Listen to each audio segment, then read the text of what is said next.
है, किसी मामूली सी बात पर इतना बड़ा झगड़ा हो गया कि घर में बहुत बड़ा नुकसान हो गया। किसी को बुखार आई और फिर इतनी तबीयत खराब हो गई कि डॉक्टर को पैसे देते देते घर तक नीलाम हो गया। शरीर के किसी हिस्से में एक छोटा सा जख्म हुआ जिसे लोग मामूली सा जख्म समझे और उससे इंसान की जान चली गई। और बाद में जब हम किसी जानकार को दिखाते हैं तो पता चलता है आप पर तंत्र विद्या किया गया है, किया कराया किया गया है। तो कैसे जाने कि हम पर किसी ने कुछ किया है? क्या है निशानियां, क्या है वो चीजें जिससे हम अगर बच कर रहें तो हम पर किसी का टोना टोटका तंत्र विद्या काम नहीं करेगा। तो आज की वीडियो में बने रहिए, बहुत इंपॉर्टेंट वीडियो है। बताऊंगी कुछ छोटी छोटी सी बातें जिससे आप किसी के किए कराए तंत्र मंत्र विद्या से बच कर रह सकते हैं। सबसे पहले नमस्कार दोस्तों, मैं हूँ खुशबू सिंह और बहुत स्वागत, बहुत अभिनंदन करती हूँ अपने YouTube चैनल ज्योतिष ज्ञान में। कैसे हैं दोस्तों आप लोग? मेरे कमेंट बॉक्स में जय माता दी, हर हर महादेव जरूर लिखें। और जो भी नए व्यूवर्स चैनल पर आए हैं, रिक्वेस्ट करती हूँ चैनल को सब्सक्राइब जरूर करें। हर रोज लेकर आते हूँ जिंदगी को बदल देने वाले कुछ अद्भुत चमत्कारिक टोटके व उपाय। चलिए बात करते हैं तंत्र विद्या की।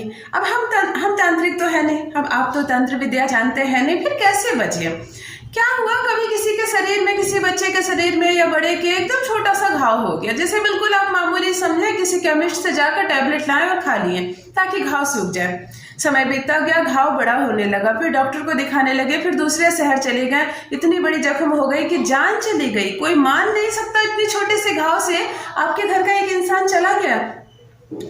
यही होता है तंत्र विद्या, यही होता है किया कराया। हम पर किसी ने टोना टटका, जादू और तंत्र का प्रयोग किया हो और हम नहीं समझ सकते और हमसे चूक हो जाती है। तो आज मैं आपको 5 चीजों का नाम बताऊंगी जिसका प्रयोग सबसे ज्यादा तंत्र विद्या के लिए किया जाता है। और अगर हम उन चीजों को देखते हैं अपने आसपास, अपने घर के आसपास, अपने शरीर के आसपास, तो हम अगर उससे सतर्क रहते हैं तो ये तंत्र विद्या टोना टोटका से हम बिल्कुल बच सकते हैं। तो बात करती हूँ पहली चीज को। जो सबसे पहली चीज है दोस्तों वो है जानवर की हड्डी। जानवर की सूखी हुई हड्डी का सबसे ज्यादा प्रयोग तंत्र विद्या के लिए किया जाता है। और अगर आप अपना द्वार खोलते हैं, घर का दरवाजा खोलते हैं और आपको जानवर की सूखी हुई हड्डी नजर आती है, जो बिल्कुल संभव नहीं हो, आप एक कॉलोनी में रहते हैं, सोसाइटी में रहते हैं, भला यहाँ कहाँ से आएगी जानवर की हड्डी? और अगर आपको नजर आती है तो थोड़ा सा अलर्ट हो जाइए। ये संजोग भी हो सकता है कौवा, पंछी या कोई कुत्ता उसे लेकर आया हो, लेकिन आपको जरूरत नहीं है उसे हाथ लगाने की, उसे पांव लगाने की। कई लोगों की आदत है, रोड में कुछ भी गिरा हुआ रहेगा ना, उसे पैर से किनारे करते हैं, जूते से किनारे करते हैं।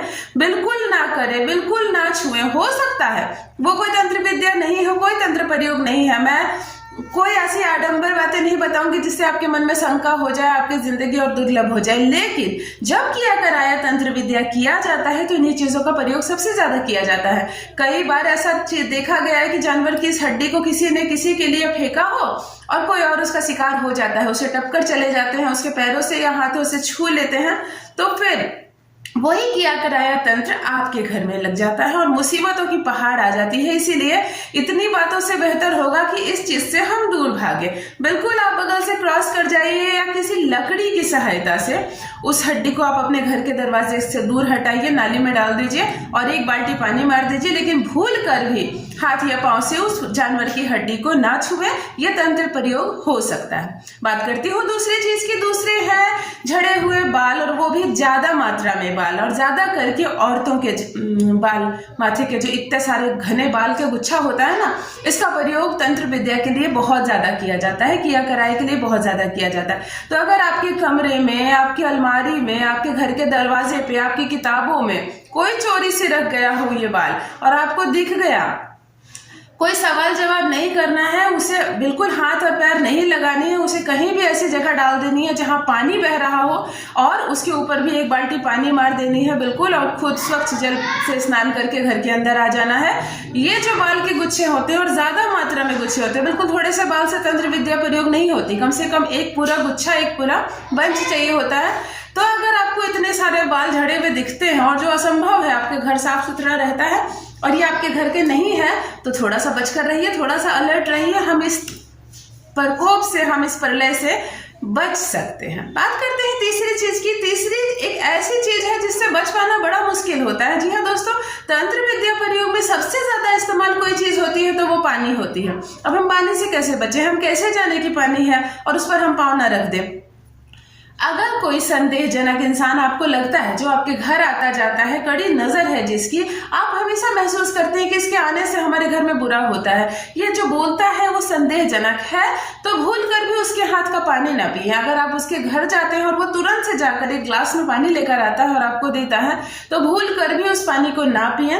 अगर आपने चप्पल उतारकर उसके घर गए हैं या आप चप्पल उतारकर कहीं पर भी गए हैं और आप लौट कर आते हैं तो आपके चप्पलों में पानी गिरा हुआ है, अचानक भीगा हुआ है, जो बिल्कुल आसपास की कोई चप्पल भीगी नहीं है, कहीं पानी नहीं है, लेकिन आपकी चप्पल भीगी हुई है, तो आप अंदाजा लगा सकते हैं कि हो सकता है आप पर किसी ने तो इस पानी का प्रयोग पानी पढ़कर डाला गया है। तो ऐसी स्थिति में क्या करें, उस भीगे हुए चप्पल पर पाँव न डालें, स्वच्छ पानी खुद कहीं से लेकर आए, बोतल भी आपके पास हमेशा होती ही है हमारे पास, आप उस पानी को अपने चप्पल पर डालें और तभी उसमें पैर डालें, क्योंकि पानी के द्वारा तंत्र प्रयोग बहुत किया जाता है और इससे बच पाना बड़ा मुश्किल है। पानी को हम बड़े हल्के में लेते हैं, गिर गया होगा पानी, कहीं से आ गया होगा पानी, और किसी भी संदेहजनक इंसान के हाथ से यूं ही तुरंत बिना सोचे समझे पानी लेकर ना अपने बच्चे को पिला दे, ना खुद पिए। अगर आपकी शादी हो रही है, कोई संदेहजनक इंसान तुरंत से आकर आपको पानी दे रहा है, तो ऐसे हड़बड़ाकर मत पी ले, थोड़ा सा सूझबूझ से काम ले, तो आप इन सब शक्तियों से बच सकते हैं। आइए चौथी बात करते हैं, पेड़ों की सूखी हुई झाड़ियां। अनोखी चीज है, अद्भुत चीज है, झाड़ियां हर जगह नजर नहीं आती, लेकिन आप अगर किसी काम के लिए निकल रहे हैं, किसी अच्छे काम के लिए या रोज का दफ्तर निकल रहे हैं और आपके मार्ग में असहज रूप से इतना सारा झाड़ियों का बिल्कुल बंच रखा हुआ है, जो आपको लगता है कि ये झाड़ी यहाँ आ ही नहीं सकती है, तो ऐसी स्थिति में खास करके कांटे वाली झाड़ी का इस्तेमाल तंत्र विद्या के लिए किया जाता है। तो आपको उन झाड़ियों को पैर से किनारे नहीं करना है, छूना नहीं है और उस रास्ते से पार नहीं करना है, थोड़ा कट कर थोड़े बगल से क्रॉस कर जाइए, अपने काम के लिए जाइए, उन झाड़ियों को हाथ मत लगाइए। लेकिन अगर आपके घर के आसपास सूखी हुई झाड़ियां, पेड़ पौधे हैं और झाड़ियां अक्सर आपको रास्ते में मिलती है, तो बिल्कुल इस आडंबर में ना फंसे कि ये कोई किया कराया है और आप जा सकते हैं। लेकिन फिर भी मैं इसलिए बता रही हूँ क्योंकि आज का वीडियो ही मैं शूट कर रही हूँ तंत्र विद्या प्रयोग के लिए।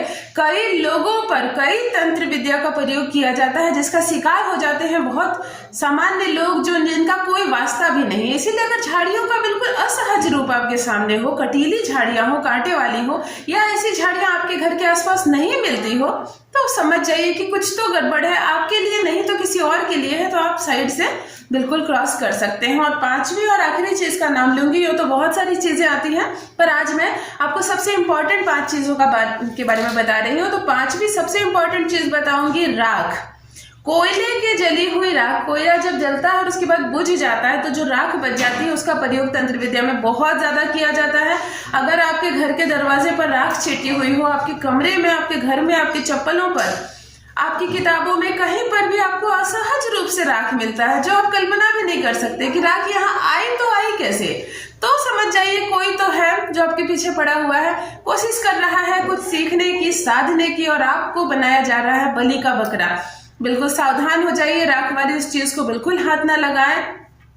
अगर कोई संदेहजनक इंसान राख लेकर आपके पास आता है और कहता है ये अमुक देवी देवता का ये है, बहुत अच्छा है, इससे तिलक लगा लीजिए आपका कल्याण हो जाएगा, तो ये सब आडंबरों में बिल्कुल ना फंसे, बिल्कुल उस राख को अपने हाथ से ना छुए, अपने जीवन में, अपने परिवार में उस राख का प्रवेश ना होने दे। दोस्तों, ये जो 5 चीजें मैं बताई हूँ, इनका प्रयोग बहुत ज्यादा होता है तंत्र विद्या में और मासूम लोग फंस जाते हैं।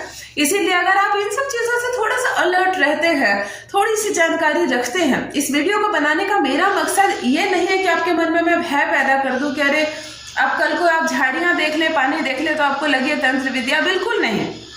लेकिन जानकारी रखना कोई बुरी बात नहीं है। अगर आज आप ये वीडियो देखते हैं, इसके बाद आपके दिमाग में हमेशा ये बात रहेगी कि अगर ये सारी संदेहजनक चीजें हमारे आंखों के सामने कहीं घूम रही है, आ जा रही है हमारे घर के दरवाजे पर, कमरे में, तो आप थोड़ा सा अलर्ट रह जाइए, अपने परिवार की सुरक्षा कीजिए, खुद की सुरक्षा कीजिए, क्योंकि एक बार ये तंत्र मंत्र में पड़ जाते हैं ना इंसान, लग जाती है किसी को किसी का किया कराया, तो पैसे देते देते डॉक्टर को पैसे खत्म हो जाते हैं, बीमारी खत्म नहीं होती। बस इसी अच्छे उद्देश्य से मैं ये वीडियो बना रही हूँ। सीख और समझदारी रखनी चाहिए, शिक्षा लेनी चाहिए हर चीज को। तो आज के लिए बहुत अच्छी बातें मैं आपको बताई हूँ। आशा करती हूँ वीडियो आपको पसंद आई होगी। मेरे कमेंट बॉक्स में अगर आपका कोई निजी सवाल है तो वो भी आप लिख सकते हैं। कुछ लोग लिख रहे हैं मैं बहुत परेशान हूँ, मैं आपसे मिलना चाहता हूँ, तो मैं अभी अपॉइंटमेंट तो नहीं दे सकती मिलने का। दोस्तों, देखती हूँ आगे मैं क्या करूँगी और लाइव आने की कोशिश भी बहुत जल्दी करूँगी।